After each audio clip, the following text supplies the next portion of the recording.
Olá pessoal, o meu nome é Diogo Bilei O meu nome é Lídio Galinho, e nós somos... os treinadores do sofá.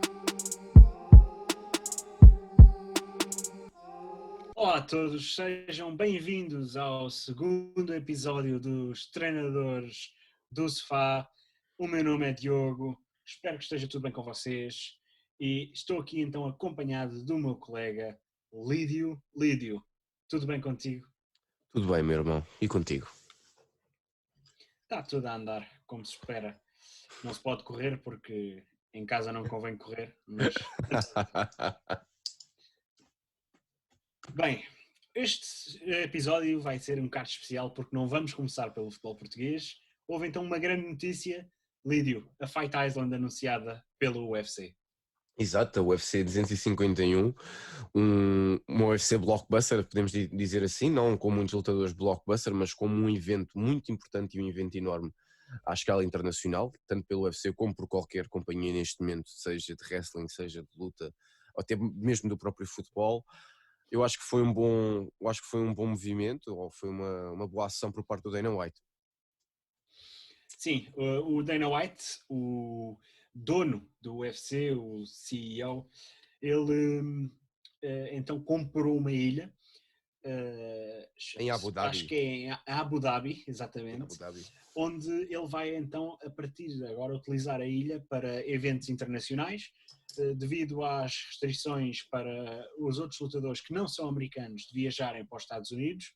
É muito mais complicado, ou seja, impossível até mesmo, nesta altura. Então a Fight Island vai ser uma ilha onde os lutadores vão ter as suas instalações para lutar e para se treinar durante 1 ou 2 semanas antes. O UFC 251, em julho, vai ser então esse o primeiro evento da Fight Island. Lídio, eu espero que consigamos ver grandes lutas, já temos card. O que é que tu Sim, tens a dizer sobre e isto? isto para voltar aqui um bocado ao ponto de trás que estavas a dizer, é um evento, apesar de ser um evento enorme, já ele estava rumorado há algum tempo, visto que quando a UFC queria voltar logo com lutas numa ilha, que agora já está mesmo confirmada, é uma ilha no Dubai, não há em Abu Dhabi, quer dizer. Um, E pronto, é um evento enorme e exatamente, agora podemos passar já para as lutas. Acho que vamos esperar lutas boas. Na main card vamos ter Usman, o campeão welterweight contra Burns. Usman, que é um lutador mais de chão, de wrestling, jiu-jitsu, vai lutar contra Burns, que é exatamente igual, wrestling e jiu-jitsu, ou Brazilian Jiu-Jitsu, como quisermos lhe chamar, e ambos têm recordes de vitórias e derrotas bastante interessantes. Usman com 16 vitórias contra uma derrota, Burns com 19 contra 3. Quem é que achas que vai ganhar, Diogo? Olha, eu vi pouco do Burns, eu vi o último combate dele, achei contra o Woodley, penso eu, achei-o Sim, sim, muito sim. bom, muito interessante, Sim. mas o Usman é uma espécie nesta altura, que eu acho que precisa de mais 1 ou 2 lutas e depois deverá subir para defrontar o Israel Adesanya. No entanto, Sim, sim, sim, uh, sim, sim, sim. podemos ter aqui uma vitória do Burns. Ele está neste momento com uma com um grande momento no UFC, nas suas lutas, e tem finalizações espetaculares mesmo. Exato. Portanto, o brasileiro pode mesmo conseguir o título. Usman vai ser um grande adversário e acho que é o favorito neste momento. Na segunda luta, temos então pelo título featherweight, certo? Exatamente. Volkanovski versus Max Holloway. Como eu já te disse, o Max Holloway é um dos meus lutadores favoritos da UFC, sempre foi, mas neste momento não está a parecer muito positivo contra o Volkanovski. O Volkanovski tem o recorde de 21 contra 1, enquanto o Holloway tem 21 contra 5. Volkanovski é um lutador muito mais completo do que o Holloway, visto que é conhecido pelo seu striking, pelo boxe e pelo boxe, pelo seu treino de boxe, já ter sido campeão, se eu não estou em erro, na categoria de 65 kg. É caracterizado também pelas suas lutas de chão, pelo seu movimento de chão, do grappling, que é o wrestling, e o Brazilian Jiu-Jitsu, enquanto o Holloway só tem tanto o striking como o Brazilian Jiu-Jitsu. Quem é que tu achas que vai ganhar nesta luta? Olha, eu não conheço o Volkanovski, sou sincero, acho que a Featherweight Division desapareceu assim um bocado da minha atenção desde a saída do Conor McGregor E do José Aldo da também. divisão. E do José Aldo, eram os dois blockbusters, os dois grandes lutadores, e acho que perdeu um bocado o fogo a featherweight, principalmente comparada com bantamweight, onde Sim. tínhamos o Henry Cejudo ainda há bem pouco tempo, onde está lá E o o José Faber. Aldo também, E o Faber o também. Uri Faber, que continua aos 40 anos em força. Nunca ganhou nada, mas sempre foi conhecido. Mas é um grande lutador, exatamente. Exato. Depois tem a lightweight, que é talvez a melhor divisão do UFC atualmente. Que é com o Khabib. Khabib Nurmagomedov. Com Khabib, Justin Gaethje, Tony Ferguson, Conor McGregor. Podes continuar aqui o dia todo em lightweight. E a welterweight, que também está neste momento em grande, porque o Conor McGregor também está lá. Tens Anthony Pettis, tens o Tyron Woodley.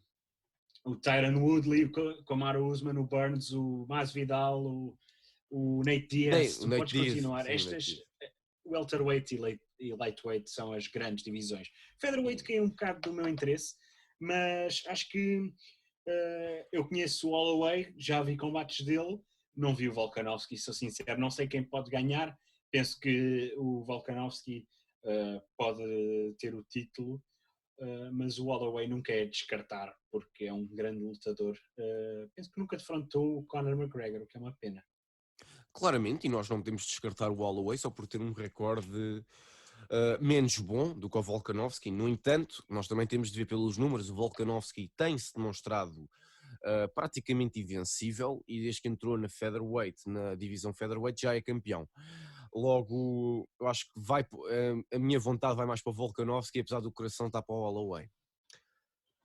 Passando assim para o próximo combate, já na divisão bantamweight e com um dos lutadores que nós já referimos agora, José Aldo contra Petr Yan. José Aldo tem um recorde de 28 vitórias contra 6 derrotas.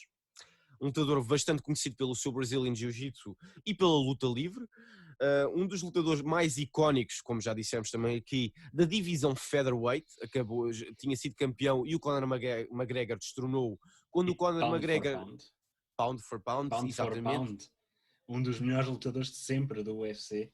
Exato. Se bem que tem muita controvérsia à sua volta. Claro, mas isso são quase precisamente todos. O fim do seu reinado de 10 anos invicto acabou precisamente quando a UFC começou a ter uma política muito estrita em relação à utilização de performance enhancers, ou por outras palavras, esteroides.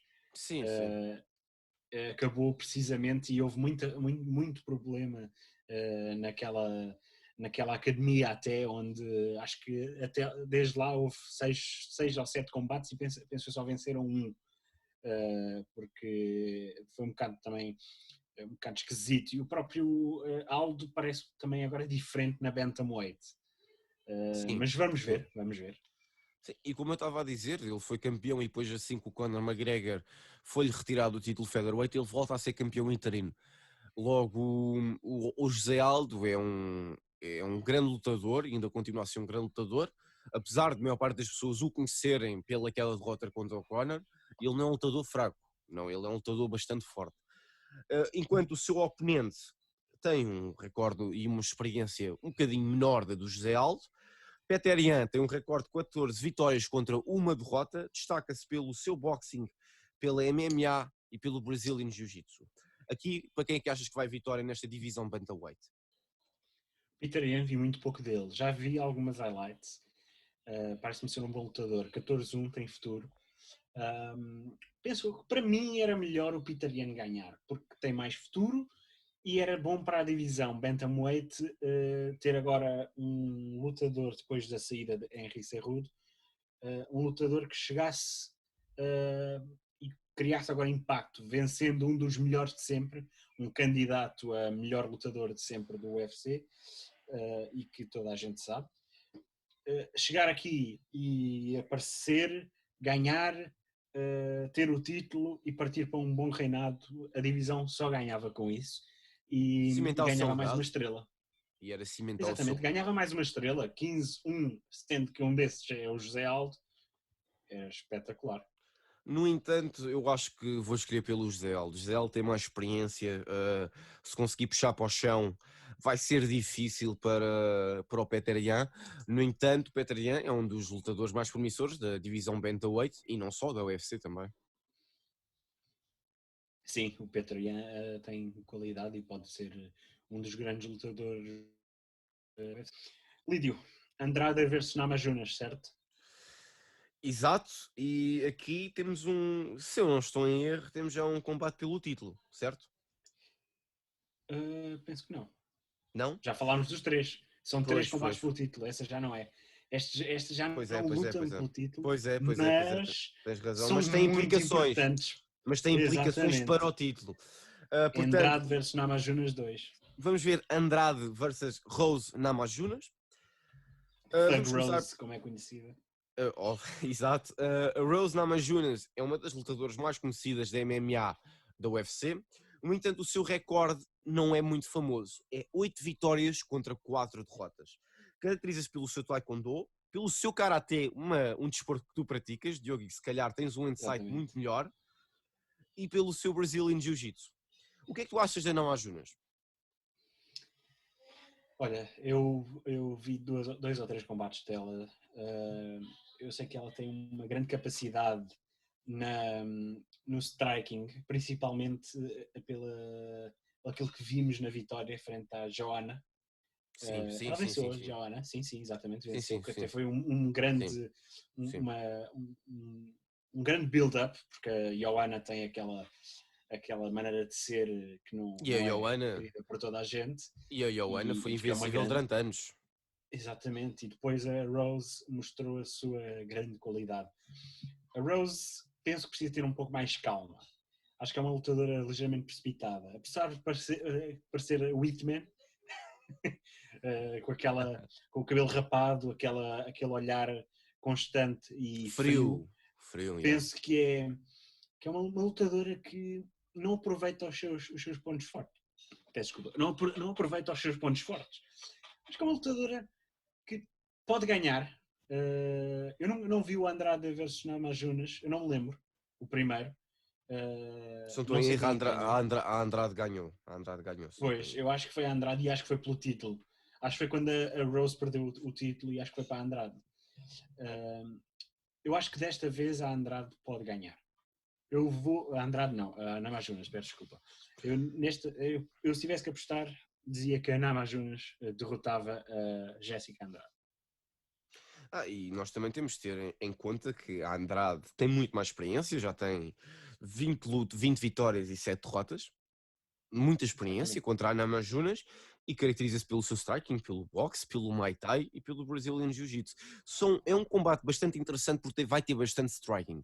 Não vai ser um combate mais no chão e se calhar a UFC há uns anos, quando era mais jovem, estava muito mais atento à UFC, quando via lutadores tanto como o Brock Lesnar, como o John Jones, era sempre muito mais striking do que propriamente... E até o próprio Anderson Silva. O striking é o que chama o público. Exato. O grappling é para as pessoas que gostam de ver uma boa luta, uma luta onde os lutadores têm um vasto conhecimento. O striking é aquilo que chama aos fãs, é a porrada, é o que nós gostamos de ver, murros e pontapés por cima. E é aquilo que chama aos fãs. O grappling é para quem percebe, para quem... Por isso é que as pessoas dizem que o Khabib é das pessoas menos interessantes de ver, porque é um grappler exímio, é um grappler que sabe o que faz e é muito por isso que se diz que o Khabib é como se chama, boring, é desinteressante. Mas é um dos melhores lutadores de sempre. Exatamente. Ele já vai quase com 30 lutas e é invencível. Isto é mixed martial arts. Simplesmente há de tudo, as pessoas têm que perceber isso. E agora, passando, quem é que tu achas que ganha? Andrade ou Namajunas? Eu já disse, Namajunas. Namajunas. Vamos provocar Andrade para ser um bocadinho diferente, até porque eu acho que a Andrade vai ter a upper hand, vai ser superior. Vamos passar assim para o combate da Women's Flyweight. Um combate um bocado interessante. Paige VanZant é uma lutadora não só conhecida pela UFC hoje em dia, já é conhecida por vários movimentos que ela tem, porque já participou também na Web Summit em Portugal, é conhecida também por alguns filmes e algumas séries que já entrou. É uma cara bastante conhecida, no entanto, Pela no sua UFC. beleza extraordinária. Exato, e é como o Faber, nunca ganhou um título. O seu recorde não é o mais famoso, no entanto, por ser uma cara que conseguiu suceder fora do UFC, traz muitos fãs para dentro. Pois Van Zandt, que é característico Exatamente. pelo seu Brazilian Jiu-Jitsu e também pelo seu striking, tem um recorde igual ao da Namajunas, 8 vitórias, 4 derrotas. E vai lutar contra a sua oponente, com menos experiência, se formos ver desta forma, Ribas, com 4 vitórias contra uma. Ribas é característica pelo seu judo e pelo seu Brazilian Jiu-Jitsu. É caso para dizer que este combate vai ser passado mais no chão do que em pé. Não achas, Diogo? Sim. A Paige Van Zandt é uma grande lutadora e uma grande pessoa. Basta seguir o seu Exato, Instagram exato. E a para história de perceber vida isso. dela a história de vida dela é emocionante. É, É emocionante. é espetacular, uma grande mulher que vive a sua vida sempre com um sorriso e tem uma grande capacidade dentro do octógono. As pessoas podem pensar que um 8-4 não é grande coisa, mas nesta divisão tudo pode acontecer e eu penso que será Exato. um grande combate. Acho que a experiência da Paige, e espero bem que sim, porque eu estou do lado dela, espero que traga uma vitória, se tivesse que ser por finalização melhor para trazer algo de espetacular a este card que eu penso que poderemos ver entre Usman, talvez também no Holloway e até mesmo do Aldo. Acho que as 3 grandes lutas do card podem acabar por, por ir para a decisão do júri. E penso que entre a Namajunas versus Andrade e aqui a Van Zandt, penso que poderemos ver finalizações e estou do lado da Paige para ver isso. Também estou do lado da Paige, concordo contigo, é uma das minhas lutadoras favoritas da Women's Division do UFC e a sua história, como nós já falámos aqui, é emocionante e quem quiser ir saber a história pode conhecer mais a história na internet, porque é uma história muito, muito emocionante. Agora, nós, como falamos sempre, não aqui no podcast, e gostamos de inventar um bocadinho, quais é que achas que eram os lutadores que eram um blockbuster para pagar um evento como esta ilha? Olha, há muitas lutas que eu queria ver, maioritariamente um dos meus lutadores favoritos, o Conor McGregor, em que poderias ter 4 lutas interessantes com ele. Ou 5, até 5. Uma delas, Metem pronto, 6 ou 7 já agora. mas vá, eu vou falar sobre estas 5 e depois um pouco mais sobre outras lutas com outros lutadores, mas estas Claro, 5 claro. seriam extremamente interessantes. Uma é aquela que já tem anos de rumor, que é Conor McGregor versus Anderson Silva. Penso que não seria muito, muito interessante devido às diferenças de peso e de Opa! altura, mas era uma luta que daria um grande, grande ânimo para ver 2 lutadores com um striking espetacular e a lutar para Apesar, ver quem é o a- grande GOAT de a- striking. eu concordo contigo, seria bastante blockbuster, mas ao mesmo tempo o Anderson Silva também já não é aquilo que é. E eu gostava de Sim, ver lá o está. Anderson Silva no seu prime contra o Conor McGregor. Aí é que ia ser uma luta mesmo, mesmo muito boa. Muito, muito boa. Aí era mesmo. Exatamente. Continuando. Conor McGregor versus Jorge Masvidal. Penso que Upa! é uma luta que tem que acontecer. O Masvidal é atualmente o Baddest motherfucker. baddest motherfucker on the planet. Para Um as título mesmo da crianças. UFC. Sim, Ou para as tapem crianças os da ouvidos das BMF. crianças para isto. Da BMF O title. BMF, lá está. Ele derrotou e muito bem o Nate Diaz. E como já sabem, o Nate Diaz tem uma grande rivalidade com o Conor. O Conor versus Nate 3 também era interessante, mas eu não vou incluir aqui. Acho que Conor versus Masvidal era extremamente interessante. Também porque são 2 strikers e 2 lutadores com grande capacidade de knockout. Depois, Conor versus Usman como terceira. É um bocado, se Não calhar, é tão. injusto porque o Usman é maior, mas eu adoraria ver o Conor versus Usman, E não e só. o Conor tem sempre possibilidades. E também Mas não agora só. as duas grandes lutas que queríamos ver. E As também duas não grandes só. lutas, Lídio. As duas grandes Sim, lutas do Conor. exatamente. Ok, Conor versus Khabib e Conor versus Gaethje. exato, mas aquilo que eu ia te dizer, que o Usman, nesta lista que nós já pusemos aqui, tanto o Usman, agora como tu falaste do Gaethje, podem não ser lutadores muito conhecidos para os fãs, ou lutadores conhecidos para as massas. Sim, sim. Apesar de serem dois lutadores extremamente bons, extremamente implacáveis nos seus movimentos e em tudo.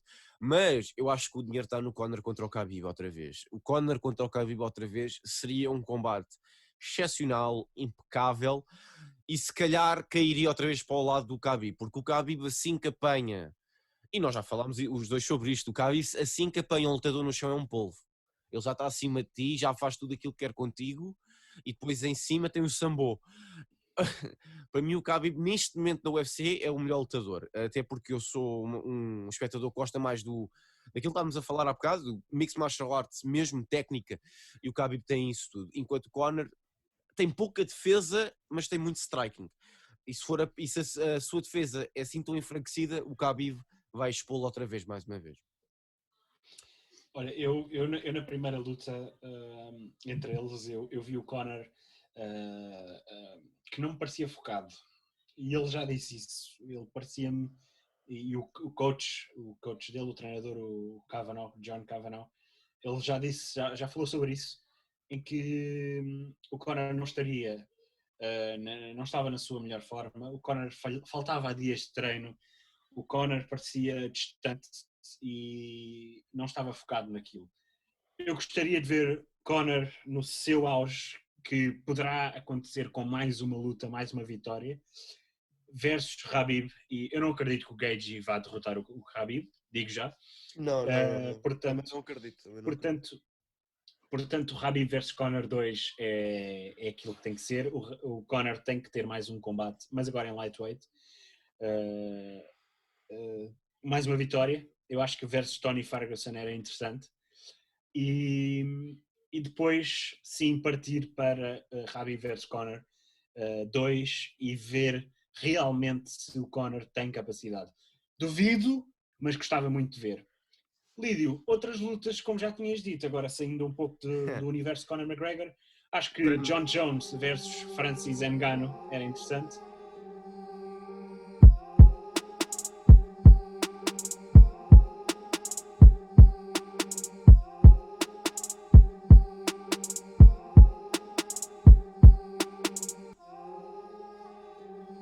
Boa tarde, pessoal. Voltamos agora com os treinadores do sofá. Pedimos imensa desculpa por esta intervenção, mas foi de motivos de força maior. Afinal, estamos a gravar cada um em sua casa e pode sempre acontecer coisas destas. Estávamos então a falar sobre o UFC e lutas que poderiam ser grandes blockbusters para a Fight Island. O que eu tenho a dizer é, mais umas lutas que eu queria ver era então John Jones versus Francis Ngannou e John Jones versus o Israel Adesanya numa luta de títulos. Claro, também há outros lutadores que já disseste e vais então dizer. Pois é. Como já é bem sabido, e tu também sabes, não é, Diogo? O meu lutador favorito da UFC de sempre é o Daniel Cormier. E eu quero que ele finalmente ganhe ao John Jones, mas mesmo, não é ganhar por depois os assuntos que acontecem com o John Jones, mas ganhar definitivamente. Eu acho que um Daniel Cormier 3 contra John Jones seria excelente. Para mim, no meu aspecto, como fã incondicional do Daniel Cormier. Depois, esta luta já tivemos várias vezes no UFC e tivemos o desastre que tivemos na WWE no Super Showdown, que é o Brock Lesnar contra o Cain Velasquez. Ambos já não estão no seu auge, já não estão, mas seria um combate que iria chamar de certeza absoluta, até porque as recentes intervenções que ambos tiveram na WWE trouxeram ainda mais nome ao Kane e o Brock já é conhecido mundialmente. Depois temos um combate que não irá se concretizar, e ambos nós sabemos isso, que é Holly Holm versus Ronda Rousey. É um combate que eu quero ver acontecer, porque a Ronda Rousey foi a Holly Holm que mandou a Ronda Rousey fora do UFC. Com aquele bruto, mas bruto pontapé, Ela ganhou a Ronda Rousey e depois perde a seguir o título. Mas o que interessa é que até àquele momento ninguém tinha vencido a Ronda Rousey e foi a Holly Holm que conseguiu. Depois já tínhamos aquilo, nas minhas listas tínhamos o Conor McGregor versus Khabib, mas já falámos aqui. Mas depois temos um combate que também é um dos meus um lutador que eu gosto muito e é promissor, e o outro é um dos lutadores que eu sempre gostei muito, que é o Tyron Woodley, contra o Israel Adesanya. Acho que iria ser um combate bom, até porque o Tyron Woodley consegue subir facilmente a middleweight, apesar do Adesanya ser mais alto e ter um striking muito melhor a nível de pontapés e a nível do próprio soco, seria um combate excelente. Mas voltando ao teu ponto, Adesanya contra John Jones era um dos combates da década, para mim. Sem dúvida. Sim, John Jones é um rapaz com 1,94 m de altura e que está nos 205 pounds, que é à volta de 92 kg, penso eu. 92? 95. Mais. Talvez um pouco mais, mas perto dos 100 kg. Perto dos 100 kg. E John Jones e o Adesanya, também com o seu 1,90 m, com um estilo muito parecido ao de John Jones em termos de striking, talvez menos grappling, mas em termos de striking. E depois... E mais explosivo. Sim, e encontra-se na divisão de 185 quilos, 185 pounds, peço desculpa, que é a middleweight. Ele não teria problema nenhum. Ele poderia ser um heavyweight à vontade e encontra-se na middleweight. Portanto, ele se subisse para light heavyweight e defrontasse o John Jones, penso que seria a luta da década. Dois dos melhores lutadores da atualidade, o Israel Adesanya está invicto, o John Jones é talvez um dos melhores, é talvez o melhor de sempre. Tem muitos problemas. E dos lutadores mais controversos de sempre mesmo. Exatamente. Tem muitos problemas devido a drogas, a detenções, a violência. Violência. É uma cabeça que não está no sítio certo, mas é um lutador espetacular. E é uma pena. Quiser ver, exatamente, quem quiser ver, procurem no YouTube John Jones versus Lyoto Machida. É uma luta espetacular. E vejam também um vídeo de 2 minutos ou 3, que é o John Jones a falar sobre essa luta, a dizer que tinha medo devido à qualidade do striking de Machida. E nós vemos isso e vemos o quão ele é bom a adaptar-se e o quão boa é a equipa dele. Porque ele diz, aquilo estava a acontecer, aquele típico movimento estava a acontecer, estava a ser apanhado, e quando finalmente a meio da luta muda o seu estilo natural para apanhar o Machida e derrota o Machida logo na primeira vez. É espetacular. John Jones, muito bom. Vão ver. Exato, e John Jones, quando teve um dos seus segundos problemas de droga, se eu não estou em erro, de esteroides, e ele teve 2 anos suspenso da UFC, mas no entanto continuava a fazer combates de jiu-jitsu pelas academias e pelas federações, por isso ele nunca teve parado, ele estava sempre a treinar e a ficar melhor. É por isso que ele melhorou tanto a sua luta no que toca ao grappling, e hoje em dia ainda é um lutador mais completo do que era, mas continua os seus problemas das drogas a abalá-lo. Exatamente. Lídio, vamos então passar para lá do UFC, que teve grande impacto esta semana. Querias trazer então outro tema. Sim, e isto é uma primeira vez neste podcast, apesar de já ser o segundo episódio, é a NBA. A NBA vai regressar em julho, se não estou em erro, com 22 equipas apenas, em Orlando. Já há muito tempo tinha sido rumorado a chegada da NBA dentro de julho e setembro, e não era para ser em Orlando, porque a Flórida, como tu e nós já sabemos, já deixa os esportes, e os esportes são essenciais na Flórida e noutros estados também, mas na Flórida foi logo o primeiro estado a deixar os esportes a serem essenciais, até porque a WWE continua a fazer os seus shows na Flórida, no Performance Center, e a AEW também em Jacksonville. E um dos rumores, que era mais mirabolantes, eu não sei se tu soubeste, era que a NBA iria regressar na Disneyland em Orlando. Até agora ainda não foi nada. Diz. Exatamente, tu falaste-me sobre isso e eu achei isso um bocado esquisito. Mas, Era eles mas a jogar ok, está bem. basquetebol numa Com o montanha Mickey. russa. Mas ainda não foi nada confirmado que será na Disneyland, mas vai ser sim em Orlando. Com 22 equipas, porquê? Porque eles trazem 22 equipas, porque ainda existem algumas equipas que podem se classificar para os playoffs. Não é só porque o Zion Williamson e os New Orleans Pelicans têm que ir aos playoffs, não é por causa disso, é porque é uma das equipas mais competitivas da Conferência Oeste. O que é que acontece às outras equipas? Pronto, as outras equipas já vão para casa, já os jogadores irão continuar a receber os seus salários, apesar das equipas e a Liga ter levado com muitos cortes económicos e cortes salariais, até muitos dos seus empregados, não jogadores, não treinadores, mas sim pessoas que trabalhavam nas arenas foram despedidos e postos em layoff, visto que não podem jogar nas suas arenas nem em casa, vão jogar em Orlando. E será difícil este ano ver a NBA, porque também será sem audiência, como já tínhamos visto o wrestling, o futebol e outros desportos a começar outra vez. E vai ser diferente, mas será este o timing certo? Não sei. O que é que tu achas, Diogo? Achas que este é o timing certo para voltar com o basquetebol? Um desporto fechado? É assim, eu vou dizer o que eu penso. O futebol é diferente.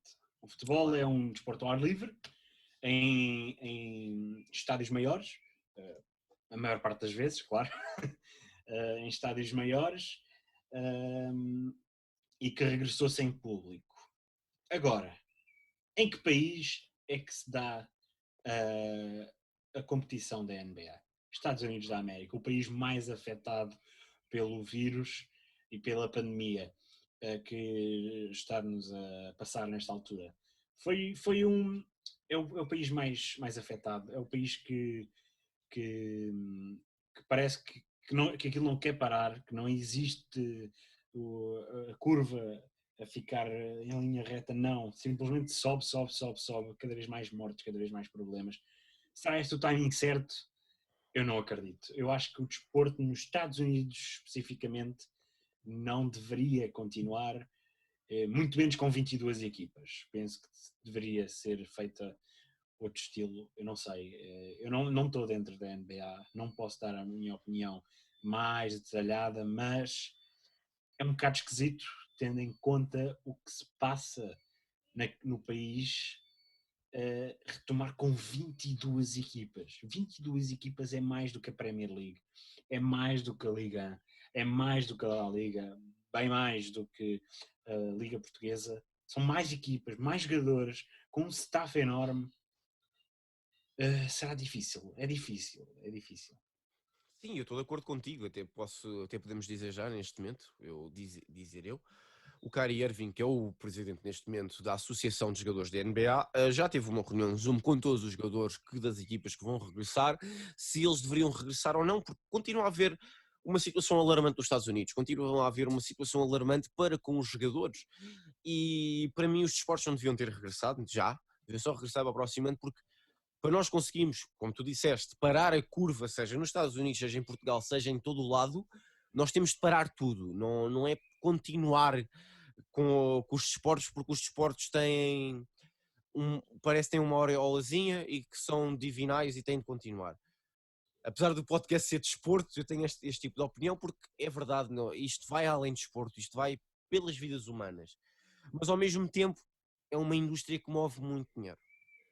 E move um relaxo para as pessoas, posto assim. Em Portugal é o futebol, nos Estados Unidos temos uma panóplia de esportes, seja o futebol, seja o wrestling, seja o UFC, seja a NFL, seja a NHL, o beisebol, seja tudo. O futebol americano, beisebol, basquetebol, futebol americano, futebol normal, wrestling, hockey, tudo o que eles encontrarem. NASCAR, Fórmula 1, Indy 5000, é tudo o que eles apanharem. No entanto, qual é que é o ritmo que podemos esperar dos jogadores agora? Porque os jogadores não têm conseguido treinar também em equipa, como nós já tínhamos referido no futebol no episódio anterior, e vai ser diferente. Apesar de que são apenas 5 jogadores por equipa dentro de campo, a química tem que estar lá. E como para os Lakers, depois da morte do Kobe Bryant e o impacto que ele deixou com o seu legado, os Lakers ainda estão muito afetados pela morte do Kobe. os Lakers e não só os Lakers, os jogadores que tinham um laço muito grande com o Kobe, estão muito afetados ainda. E todos os jogos têm sido dedicados a Kobe Bryant. O jogo do All-Star foi mudado devido ao Kobe Bryant e à sua filha Gigi. E vamos ver como é que as equipas também vão se comportar para estes playoffs, como é que as equipas vão se comportar nestes jogos restantes, porque é uma situação complicada, é uma situação que ninguém está habituado, é uma situação que vão ter sem público e as equipas se calhar não estão tão preparadas para isso como os jogadores não estão. Jogadores como o LeBron James, ou jogadores como o Kawhi Leonard, jogadores como o Paul George, Chris Paul, e posso dizer aqui milhões de jogadores, não estão habituados a jogar sem público. Vai ser um jogo diferente.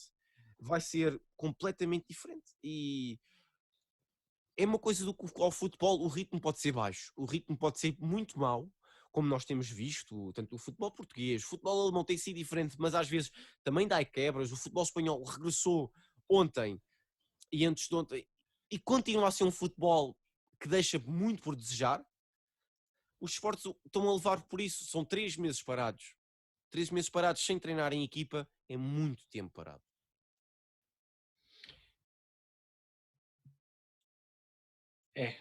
Acho que o ritmo da NBA vai baixar, que é algo, porque assim, a NBA é sempre a dar. É trocas constantes de jogadores, é ritmos frenéticos, jogos que acabam com mais de 100 pontos para cada lado, e é isso que se espera dos jogadores e das equipas da NBA. E ver a NBA ao nível de, se calhar, uma liga europeia, vai ser um bocado esquisito. Apesar das ligas europeias de basquete serem bastante competitivas, mas pronto, é diferente, é um futebol, sim, é mais frenético. Pronto, eu acompanho a Liga Portuguesa muito pouco, vejo o Benfica, que é Sim, clube, também. Pronto, as grandes equipas. Às vezes vemos grandes jogos, mas quando olhamos para qualquer equipa da NBA, não existe comparação. E mesmo a ver os jogadores americanos a jogarem aqui em Portugal, vejo logo uma grande diferença. Uma diferença de Temos qualidade bons enorme. jogadores, Enorme temos mesmo. bons jogadores, mas quando vêm os jogadores americanos, tu vês que existe outro nível. Sim, claramente. E temos um dos jogadores mais promissores portugueses que está a jogar no Utah State, que é o Nemias Queta, que quer ir para o draft. É primo de um amigo meu. É sério? Primo afastado, sim. O Ricardo Queta, grande abraço, fez anos ontem. Parabéns, Ricardo. Lá. Pronto, e o Nemias Queta, que um dia esperemos ter aqui neste podcast para falar um bocadinho de basquetebol também. Era engraçado, era. Era bastante engraçado. Um grande monstro, 2 metros e 14. Mas um grande jogador também. Vou me sentir grande ao pé dele. É um jogador bastante completo e é o futuro de Portugal na NBA. O da NBA e no basquetebol, porque ele é um jogador muito bom, já jogou em Portugal, se não estou em erro, no Beira-Reirense e no Benfica. Não foi no Benfica equipa A, foi no Benfica B. E neste momento, na América, no Utah State, está a ser dos melhores jogadores, também com o Diogo Abreu, que também é o point guard dos Utah State, 2 enormes jogadores portugueses na NCAA. Diogo, então, o wrestling, como nós ontem foi visto, o Backlash deu-se e the greatest wrestling match ever, Edge vs Orton, foi o combate da noite e, para muitos, o combate da década. O que é que tu achaste do pouco que tu vistes? Pouco entre aspas, eu vi os melhores momentos, eu não pude estar acordado à madrugada para ver, mas o que eu tenho a dizer é que obviamente não foi o melhor combate de sempre. Não. Tu sabes qual é que é o meu favorito, eu sei quais é que são os teus favoritos. Claro, mas claro. Top 3 foi espetacular. Adam Copeland, mais conhecido como Edge, parabéns. Randall Keith Orton, muitos parabéns. Foi espetacular, foi uma história do início ao fim. Foram 2 artistas a fazer a sua arte, a fazer o que mais gostam de fazer. São 2 grandes amigos. 2 grandes amigos que trabalham muito bem, têm uma química espetacular, como é preciso em qualquer desporto, é preciso química. Foi espetacular, eu não posso deixar de frisar. Apesar de ter sido um grande pay-per-view, que hoje em dia é difícil de encontrar por parte da WWE, Edge vs Orton, eu vou-lhe dar 5 estrelas na minha avaliação, que é muito difícil. talvez, eu ainda não vi o combate todo, tenho que ver, mas 5 estrelas, sem dúvida, espetacular, com grandes spots, grandes movimentos, uma representação enorme de ambos os artistas, ambos os entertainers, ambos os wrestlers.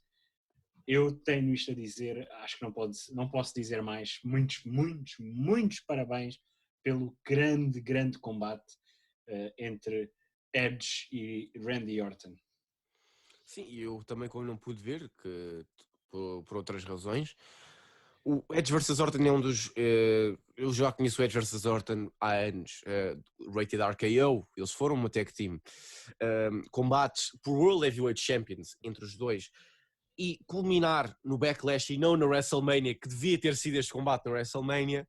No entanto, o combate da WrestleMania foi excelente. Sim, ambos vimos em direto e gostámos imenso. Sim, exato, mas eu não vou dar 5 estrelas porque eu também não vi, não quero estar a precipitar-me numa coisa que eu ainda não vi e nós sabemos que nós avaliamos as coisas é completamente diferente, o gosto vai de um para cada um, mas há um combate que aconteceu esta semana que podemos dizer que é mais do que excelente, não é? Vimos os dois em direto. Esse também Para chegou mim, perto.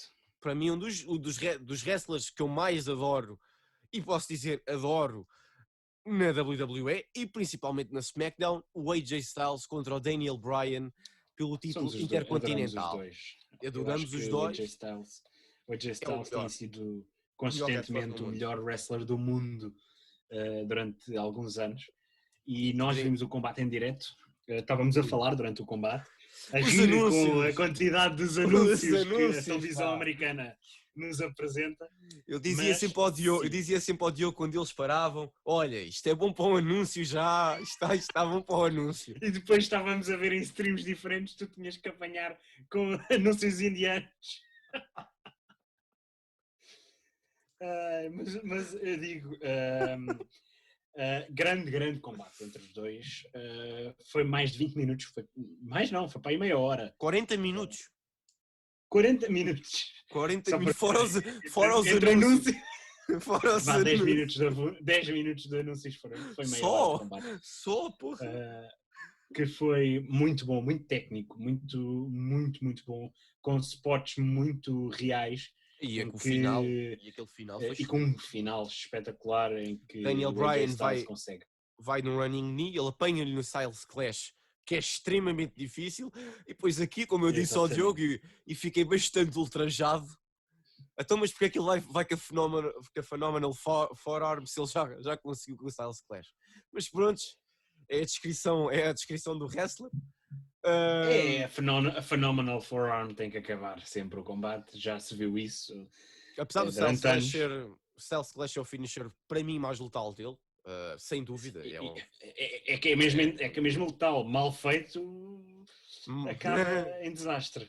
E foi um combate excelente. Para mim, como eu ainda não vi o Edge vs Orton, e se calhar como eu sou um bocado biased pelo AJ Styles, para mim o AJ Styles e o Daniel Bryan é o combate da semana. Se fosse tirar daqueles anúncios diabólicos, vou pôr assim, teria sido mesmo o combate, para mim, o combate da semana. Não digo combate da década, porque eu acho que é injusto já no início de uma década dizermos isto vai ser o combate da década. Não, da temos 10 anos. Década, vá.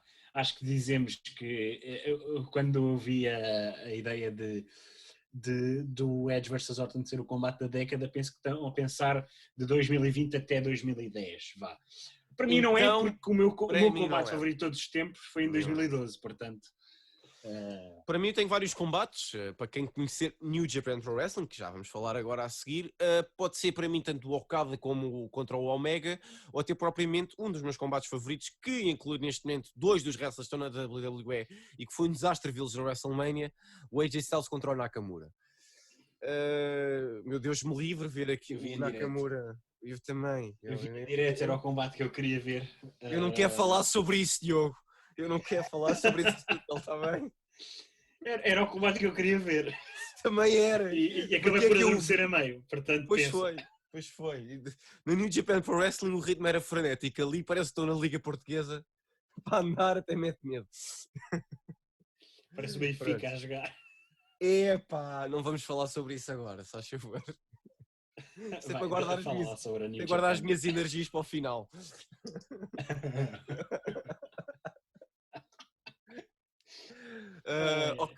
Ok, pronto, já parámos este momento. New Japan vai regressar. Pois vai, New Japan vai regressar e a minha companhia favorita regressa finalmente. New Japan regressa e regressa já com um torneio da New Japan Cup. New Japan Cup, para quem não conhece, é um torneio que quem ganha dá-lhes a oportunidade de escolher se vão lutar contra o IWGP World Heavyweight Champion ou contra o IWGP Intercontinental Champion, que são os dois títulos máximos da New Japan. Agora, neste momento, o campeão Tetsuya Naito, que detém os dois, irá lutar contra os dois ou escolher um, e o Tetsuya Naito já próprio disse, quando quem vier, ele aceitará. Como eu ainda não tenho a card aqui e não vou estar a dizer a card, a única coisa que eu posso dizer da card da New Japan Cup, porque é um torneio de 32 pessoas e é demasiadas pessoas para decorar e estar a dizer, vamos ver combates excelentes, vamos ver o campeão Junior Heavyweight, que normalmente não participa nos campeonatos Heavyweight, Hiromu Takahashi, a lutar. Não vamos ver muitos lutadores internacionais vistas as restrições de viagens do Japão e ainda se encontrarem no estado de emergência, por isso não iremos ver lutadores que normalmente são comuns à New Japan, como o Will Ospreay, como o Jeff Cobb e muitos mais. Jon Moxley, exatamente, e muitos. Jon Moxley, que é o campeão dos USA do New Japan, e não vamos ver o Juice Robinson, não vamos ver muitos lutadores internacionais, vamos ver mais lutadores japoneses e vai ser combates excelentes. Vejam, se gostarem deste tipo de wrestling, isto não é um wrestling em novela, isto é um wrestling em desporto. Para muitas pessoas que não saibam, o Japão é muito conhecido pelo seu shoot wrestling, já falámos no último episódio do Matt Riddle contra o Timothy Thatcher, e do catch wrestling. É brutal, é realístico, é tudo aquilo que quiserem, e se vocês disserem aquele pontapé não é real, levem que aquele pontapé e depois digam-me se não é real. Porque os pontapés do Kota Ibushi são bastante reais. Uma notícia que saiu há 2 dias também, a New Japan já está a gravar conteúdo nos Estados Unidos para rivalizar também com a WWE, a AEW e a Ring of Honor, e podemos ver um ex-lutador do UFC a entrar nos rankings da New Japan Pro Wrestling, Tom Lawler. Conhece o Tom Lawler, Diogo? Não. O Tom Lawler já foi um lutador do UFC, já foi campeão da MLW, outra companhia independente. Esta semana o wrestling é mais independente, até porque não se passou muita coisa na WWE em si. E ficamos. Já tiveste 2 grandes combates, nada de mais. Isso não é nada, isto não é nada, pá. 3 que também podes incluir o Sheamus versus Jeff Hardy. Sim, e também somos por aí, também podemos incluir o Adam Cole contra o Dexter Lumis. Foi um bom combate, não foi nada de especial, mas foi um bom combate. Pronto, e já aspirando este assunto aqui da New Japan, podemos falar um bocadinho da NXT. O Adam Cole vai enfrentar o Karrion Kross, não sabemos quando, mas irá enfrentá-lo. Dexter Lumis e Velveteen, tag team ou não? Espero que não. Acho que não. Eu acho que eles estão a seguir esse. Eu acho que não. Acho que o Dexter Lumis tem que seguir o seu próprio caminho e devia ser ele sim a derrotar o Adam Cole e não o Karrion Kross. Penso que o Karrion Kross poderia beneficiar com uma.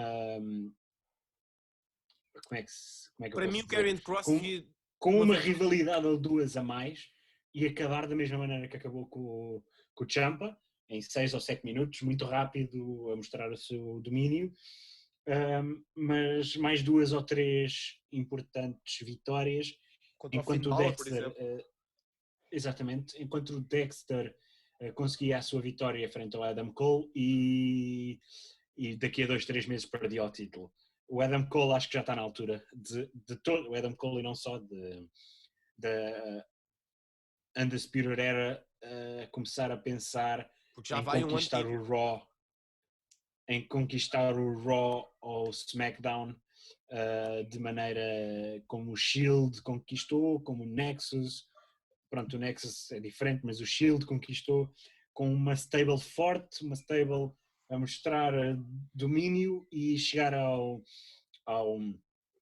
main roster, como se diz, e conseguir uma boa história e uma boa cimentar estes 4 lutadores como grandes do desporto.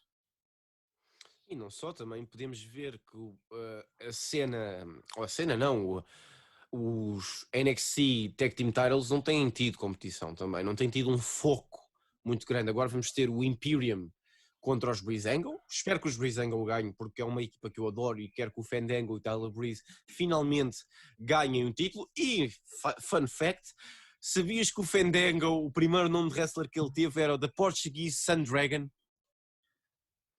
Não, interessante. Sei que ele teve no NXT, Como mas Johnny enquanto o Curtis. NXT ainda era aquele. Exatamente. Johnny Curtis, The Sexual Magnet, que era assim conhecido, acho eu, mais ou menos. Mas não, o Fandango, como Johnny Curtis, ele já falou muito para casa, e que nós temos uma audiência mais portuguesa do que propriamente internacional. Johnny Curtis, que cresceu dentro de uma comunidade portuguesa, para muitas pessoas que não saibam, e é uma pessoa que tem um carinho muito grande por Portugal e pela comunidade portuguesa, até porque o seu primeiro nome foi da Portuguese Sun Dragon. Logo aí, acho que já diz alguma coisa, porque eu nunca vi um nome chamado Portuguese Sun Dragon, mas pronto. Mas é um lutador exímio, como entretenimento, excelente. Não há ninguém melhor do que o Tyler Breeze e o Fandango, até pela Fashion Police e pela Southpaw Wrestling, uma das coisas de wrestling médias melhores que eu já vi. E não tenho nada a dizer. Prontos, passando para outro assunto da semana. O assunto que toda a gente quer ouvir. O assunto que não joga nada. Mais doeu-me ver esta jornada o futebol português. Mas pronto. O futebol português. Faz parte. parte. O Benfica foi a Portimão fazer o impensável, ou seja, uma excelente primeira parte que ninguém pensava e uma segunda parte que toda a gente pensava. A segunda parte que foi a pior segunda parte que eu vi do Benfica de sempre. E a primeira parte que até foi bastante boa. O Floco do Porto aproveitou e agora é líder isolado, 63 pontos, penso eu, e o Benfica 63 contra 61. O Porto também fez um jogo horrível, pelo que eu vi, mas ganhou com um golaço do Jesus Corona. O Braga Boa Vista foi um jogo horrível por si também, vamos pôr assim por estas palavras. O Boa Vista foi à pedreira vencer por 1-0, mas poderia ter por penalti. Foi penalti feito, exatamente, se eu não estou em erro, pelo Bruno Viana. Se eu não estou em erro. Não, foi pelo Carmo, acho eu. Pelo Ricardo, não, Ricardo Gai. Estamos errados os dois. Foi pelo Ricardo Gai. Ricardo Gai. E depois, o Sporting venceu. Para mim, o melhor jogador da Liga Portugal esta semana foi o Sporting contra o Passos de Ferreira. Giovane Cabral, excelente, com intervenções excelentes, intervenções exímias. Fez remates que deviam ter sido golo e aquele livre foi uma bomba autêntica. Um grande golo. Eu vi eu tenho a dizer que muitos parabéns ao Passos Ferreira. Muitos parabéns, claramente. Grande jogo, que grande jogo do Passos Ferreira. O meu pai estava a falar comigo e dizia, eu prefiro ver o Passos Ferreira a jogar que o Benfica. Que o Benfica ou que o Porto, ou que até qualquer. O Passos Ferreira teve o jogo, poderia ter tido o jogo na mão, não fossem as falhas que acaba por ter, e muitas equipas acabam por ter, enfrentado a baliza. Teve jogadas espetaculares, jogadas frenéticas, uma pressão enorme. O Sporting, que tem estado melhor com o Ruben Amorim, acaba por se ver relegado ao seu meio campo durante muito parte do seu tempo de jogo. E fragilizado. E fragilizado, mas mesmo fragilizado porque a defesa parecia estar perdida. O próprio Eduardo Quaresma parecia ter pouco corpo para aguentar o Douglas Tanque, que eu acho que é um avançado muito, muito forte. Faz parecer o Vinícius. Sim, um pouco mais estático, mas sim, faz parecer o Vinícius. O Vinícius quando está bem, não é este Vinícius de agora. Mas sim, eu tenho a dizer que o Passos Ferreira foi talvez a equipa que mais me surpreendeu nesta segunda jornada da retoma. E muitos parabéns ao Famalicão e ao Gil Vicente por mais um excelente jogo de futebol. E não só, o Sporting nós temos vários jogadores, e os jogadores jovens que jogaram pelo Sporting jogaram bem, jogadores como o Nuno Mendes, que entrou e jogou bem. O Sporting tem uma equipa muito promissora, e com este Ruben Amorim para o próximo ano pode ser uma equipa que vai fazer muita comichão na luta pelo título, até porque se o Benfica não souber ainda resolver isto até ao final, vai ser muito complicado. Nós os dois vimos o jogo do Benfica. Eu acho que nós os dois podemos dizer o que é que nós achámos do jogo do Benfica. Eu não gostei. Tivemos uma primeira parte excelente. O Benfica teve uma primeira parte excelente, com futebol frenético, um futebol dinâmico, um futebol tático. O Weigl, mais uma vez, jogou bem, e mal posicionado, mas jogou bem. O Tarapte jogou bem. As 5 substituições não beneficiaram em nada o Benfica. Nada. Também porque 2 foram muito tarde, lesões muito graves. Sim. As 2 foram lesões graves. O Jardel fez uma ruptura e o Grimaldo fez uma ruptura de ligamentos no joelho. As melhoras para ambos. Sim, Especialmente. claramente. O Jardel parecia-me ser um dos melhores jogadores da retoma. Estava a dar um equilíbrio defensivo muito bom. Mas acaba por ser muito débil.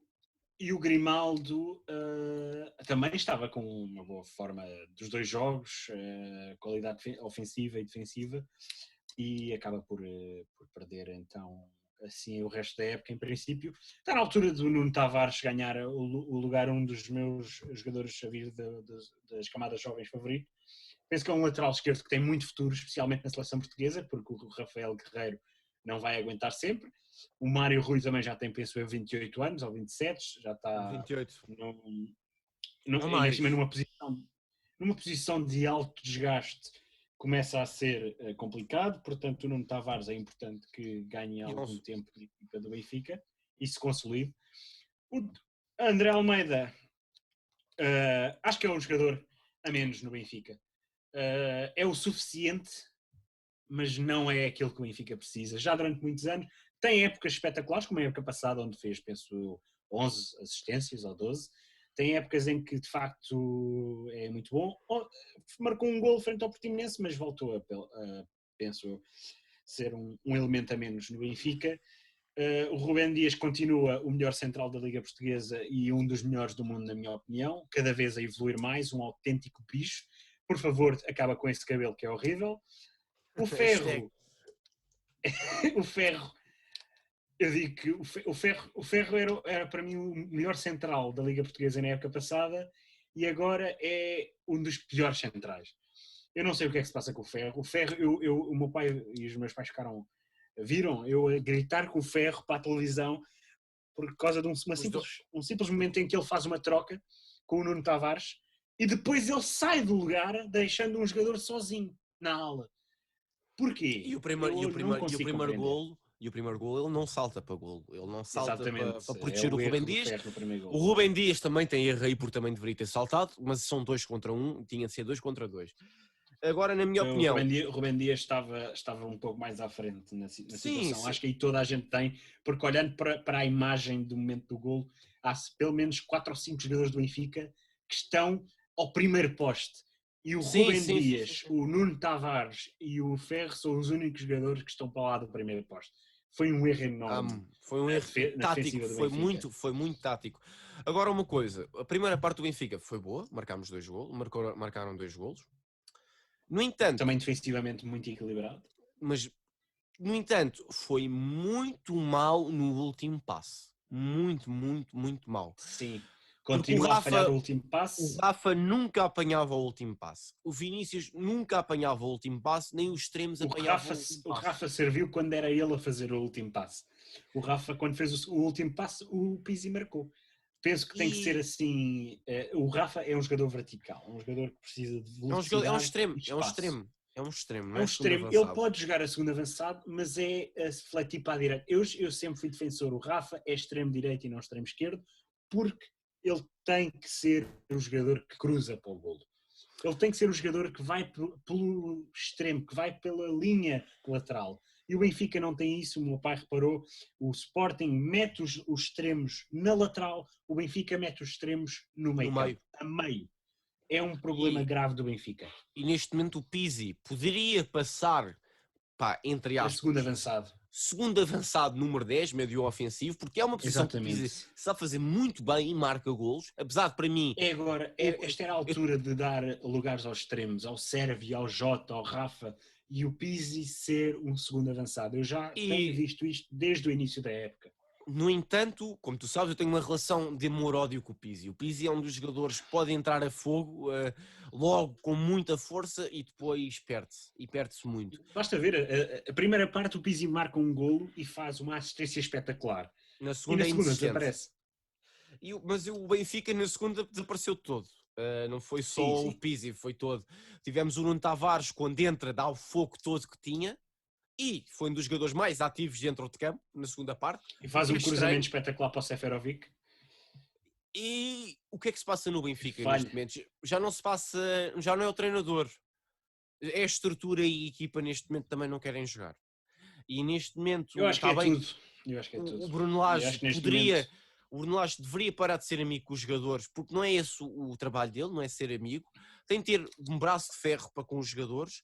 esta altura tem que haver uma voz de comando, tanto fora de campo como E dentro de campo. E nem que, dentro de nem que campo, eu continuo a ser um defensor acérrimo de que o André Almeida e o Pizzi não podem ser o capitão de equipa, os capitães de equipa.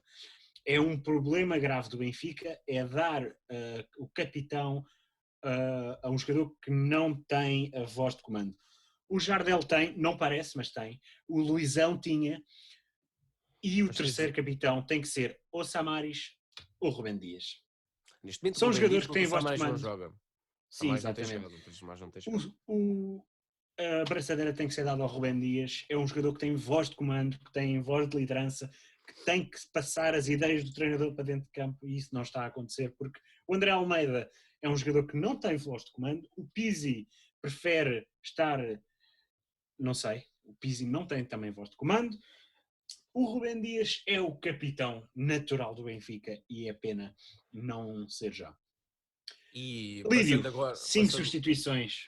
exato, exato, era isso que eu ia te dizer, íamos já passar para as 5 substituições. Eu acho que beneficiaram bastante o futebol português, porque o Benfica teve logo 2 lesões e para não ser queimado 3 substituições, teve 5, queimou 2, teve 3. O Porto, se não estou em erro, também utilizou as 5 substituições. O outro jogo que eu também vi, tanto do Sporting contra o Passos Ferreira e o Boa Vista contra o Braga, utilizaram as 5 substituições e resultaram. Porque é bom para não manter, para o desgaste físico, o desgaste físico dos jogadores. Agora, não tem paragem. É bom ter as 5 substituições porque mantém a equipa fresca. Na La Liga, eu não sei se tu viste algum jogo da La Liga, eles não têm as Não, 5 não vi. substituições. Eles têm um tempo de pausa. Chama-se o cooling time. Que é para os jogadores arrefecerem, para os jogadores descansarem mais ou menos durante 2 a 3 minutos. Uma inovação diferente à portuguesa, no entanto também resulta, e viu-se, o Barcelona ganhou, se não Sim, estou em erro, isso também 4 a já 4 a vê-se 0. isso no Mundial. Sim, sim, Do Brasil, no, penso eu, em que exato, havia o cooling exato. time. E agora Não é uma má opção, mas penso que as 5 substituições são mais. São, beneficiaram beneficiam um pouco completamente. mais porque os jogadores têm tempo para descansar. Lídio, o futebol português fica para trás. Pois, Há uma coisa que tu querias falar, uma grande controvérsia nos Estados Unidos. Os jogadores sim, de sim, sim, beisebol sim. recusaram a baixar o salário para jogar. Não foram todos, mas foram a maioria. E isto é uma coisa que é, pode passar algumas pessoas ao lado. O beisebol é o desporto que ganha mais dinheiro nos Estados Unidos. O que é estranho, mas é um desporto que, por exemplo, em Portugal nós não temos tendência a vê-lo, mas nos Estados Unidos é um dos desportos mais adorados. Nós temos equipas que todos nós conhecemos, como os New York Yankees. Os New York Yankees toda a gente conhece. Os Chicago White Sox podem não conhecer, mas é Os uma equipa Mets, conhecida. Os Mets, claramente. Depois temos em LA muitas equipas. Temos os Toronto Maple Blues ou os Toronto Blue Jays, desculpa. Toronto Maple Leafs é que é da hockey. Os Blue Jays. E muitos grandes equipas. grandes equipas e os jogadores, e a maior parte dos jogadores não recusam-se a baixar o salário para jogar. Salários brutos dos melhores jogadores de 400 milhões, um contrato válido por 5, 6 anos, ou até alguns estendem-se a 10 anos e ganham o dobro, não querem baixar o salário para jogar. Uma coisa que, para mim, acho egoísta, também derivada à pandemia que existe, e a maior parte do dinheiro que as equipas de beisebol ganham é pelos estádios gigantes, de 60 mil adeptos, 80 mil adeptos, estádios e um jogo que não tem tempo limite, pode demorar 4, 5, 6 horas ou mais. Os direitos televisivos Exatamente. muitos direitos televisivos, só que a nível internacional não é um desporto que as pessoas vejam. O Japão vê, a Índia vê, Sim. apesar do seu desporto rei ser o cricket, é um desporto que é muito limitado a nível mundial, apesar de ser dos desportos que na América ganha mais dinheiro. Depois, uma outra notícia, os esportes olímpicos vão voltar aos treinos, rumo a Tóquio 2021. Antes da pandemia, os esportes olímpicos tinham parado, tanto como o futebol e os outros esportes todos, e agora voltam. O que acho que é excelente para os esportistas olímpicos, que não treinam em conjunto, a maior parte treinam em separado, e todos nós sabemos o quão é o rigor físico e ético de um desportista olímpico face às competições. É duríssimo, é muitas horas ao dia e têm de ter uma condição física e não só também mental para se conseguir vencer as adversidades expostas sempre em frente, tanto nos treinos como nas competições olímpicas. Muitas pessoas sabem, poucas pessoas, é o que eu queria dizer, poucas pessoas sabem o quão é difícil os treinos olímpicos para chegar ao epítome nos Jogos Olímpicos. Passando agora assim para as recomendações da semana. Quais é que são as tuas recomendações da semana, Diogo? Eu só tenho uma esta semana. Para além de podem ir ver os acontecimentos da semana no mundo do wrestling, luta, futebol, o que vocês queiram. Também o regresso da Premier League também é interessante. Mas uma coisa muito fixe, um documentário da Netflix, tal como já tinha feito na semana passada. Sunderland Till I Die, muitos de vocês já podem ter visto, mas é um dos melhores documentários que eu já vi. Tem 2 temporadas, penso eu. Sim. Não sei. É muito bom. Dá para perceber como funciona um clube, principalmente um clube que desce divisão 2 vezes seguidas. E neste momento está em uma situação precária. Um clube enorme que é o Sunderland. Tem um estádio muito grande, 50 mil pessoas, com um nome espetacular que deu muitos problemas porque se chama Stadium of Light, em português Estádio da Luz. Também é vermelho e branco, é engraçado, mas é um povo de Sunderland que ama o seu clube incondicionalmente. Vocês veem grandes adeptos, veem grandes jogadores como Aidan McGeady, Will Grigg, que tinha a sua própria música, jogadores do Sunderland que veem o clube a passar por dificuldades, não jogam mal futebol numa segunda época, na segunda temporada, na primeira nem por isso.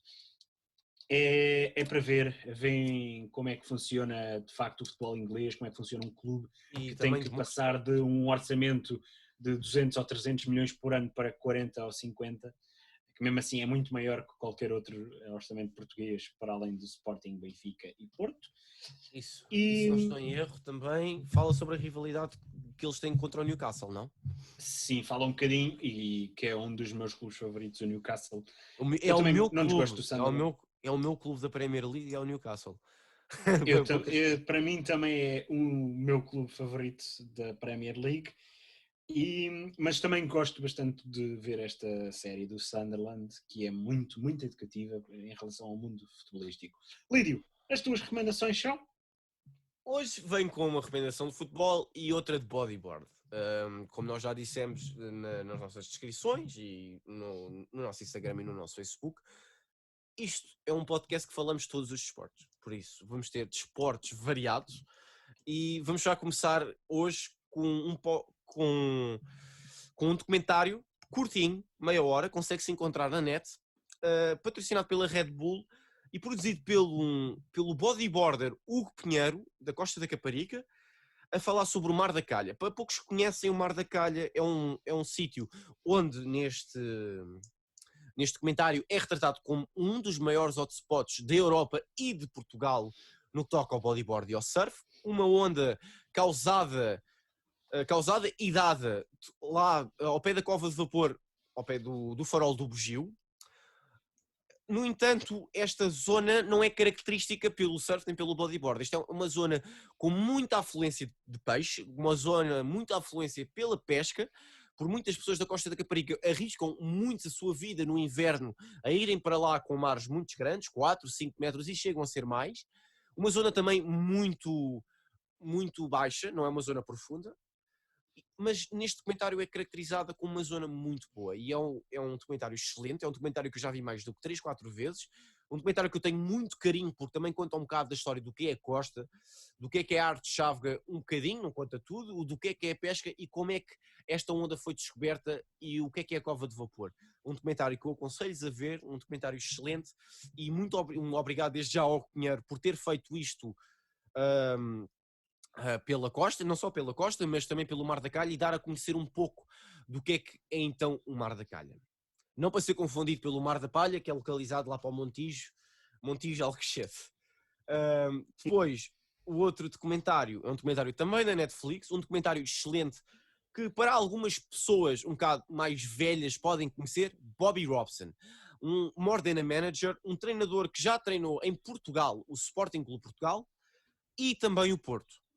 Aliás, ganhou títulos com o Porto e depois foi para o Barcelona. Um treinador excelente, um autêntico senhor do futebol. O verdadeiro professor tanto do José Mourinho como do André Vilas-Boas. O André Vilas-Boas, para quem não conhecia, entregava cartas a Bobby Robson para ele jogar com o Porto desta forma e daquela. E Bobby Robson continuava-lhe a mandar cartas e é um dos melhores treinadores que eu nunca vi a jogar, para ser honesto, mas este documentário fez-me abrir muito os olhos no que toca à ética que um treinador tem, à ética e ao autêntico senhor que ele era, porque o Bobby Robson já morreu, apesar de ser um dos melhores treinadores do mundo e não ter tido muito sucesso, equipara-se a senhores como Feiterim, do Galatasaray, um treinador turco com bastantes títulos, a Claudio Ranieri, um autêntico senhor que ganhou o título pelo Leicester, nunca tinha ganho um título numa primeira divisão e ganhou pelo Leicester. Eu recomendo a ver estes três... Fala. Eu aqui não partilho a mesma opinião que tu pensas, que o Ranieri não tem,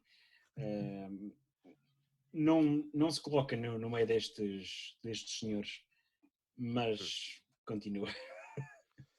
Sim, não, a nível de títulos pode não se classificar, mas a ética do Ranieri, a ética de trabalho do Ranieri é excelente. Uma coisa que podemos dizer sobre o Arsène Wenger, o Wenger não foi um treinador que teve muitos títulos, se fores a ver.